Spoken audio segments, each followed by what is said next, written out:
اللهم قبله الكريم بعرض شديد صلاة وتسليم اللهم صل وسلم وبارك عليه الحمد لله الله নেক কাজ করতে যখন ভালো লাগে তখন বুঝতে হবে এই কাজটা আল্লাহ সুবহানাল্লাহ নবীর কাছে এসে এক সাহাবী জিজ্ঞেস করেছিলেন ইয়া রাসূলুল্লাহ আমার ইমান আছে আমি বুঝবো ইমান তো দেখা যায় কিন্তু বলছে ভালো কাজ করতে যদি তোমার ভালো লাগে এটা তো কারো জিনিস সরাসরি আপনি বুঝলেন ভালো লাগবে আর খারাপ কাজ যখন তোমার কষ্ট দেয় খারাপ কাজ লেগে গেলে তারপরে কষ্ট দেয় কেন কষ্ট কেন এটা বলতে কেন এটা করতে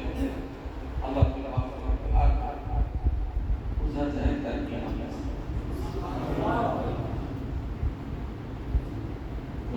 আলহামদুলিল্লাহ ভালো কাজ আমরা করেছি ভালো কাজ এটা নিয়ে যার শিখুন ভাই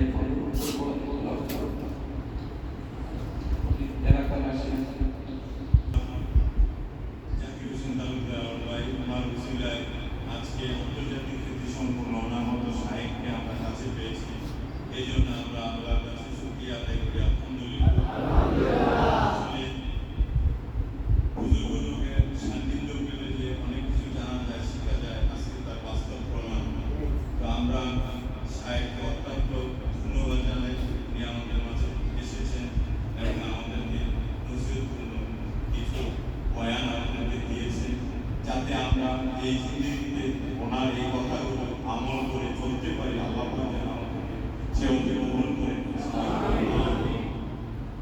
তো আজকে বিশেষ করে জনাব তুফানুল হোসেন তালুকদার এবং তার ভাই জনাব সাদেকুল তালুকদার আমরা সবাই চিনি ওনারা আমাদের মধ্যেই ছিলেন আজকে কত হয়ে গেছে ওনাদের মাগফিরাতের জন্য দোয়ার আয়োজন করা হয়েছে তারই সাথে সাথে আমরা এই মিরপুরাবাসী অতি ছোট্ট একটি এলাকা আমরা সবাই সবার সাথে আত্মীয়তার বন্ধনে একে অপরের সাথে জড়িত বলা চলে বর্তমানে আমরা অনেকটা অভিভাবক শূন্য আমাদের মিরপুরার মধ্যে আমাদের বেশিরভাগ মুরব্বী চলে গেছে তাই আমরা সকলের জন্য দোয়া করব যাতে আল্লাহ তাদেরকে মাফ করে দিয়ে জান্নাতবাসী করে তাই সাহেবের কাছে বিশেষভাবে অনুরোধ করব আমাদের যুবকদের জন্য দোয়া করার জন্য এবং আরেকবার আমি তাকে অত্যন্ত মনের অন্তঃস্থল থেকে এবং আমাদের এই বর্ষিত কমিটি সমাজের পক্ষ থেকে তাকে ধন্যবাদ জানাচ্ছি যে উনি আমাদের মধ্যে এসেছেন এবং তার মূল্যবান সময়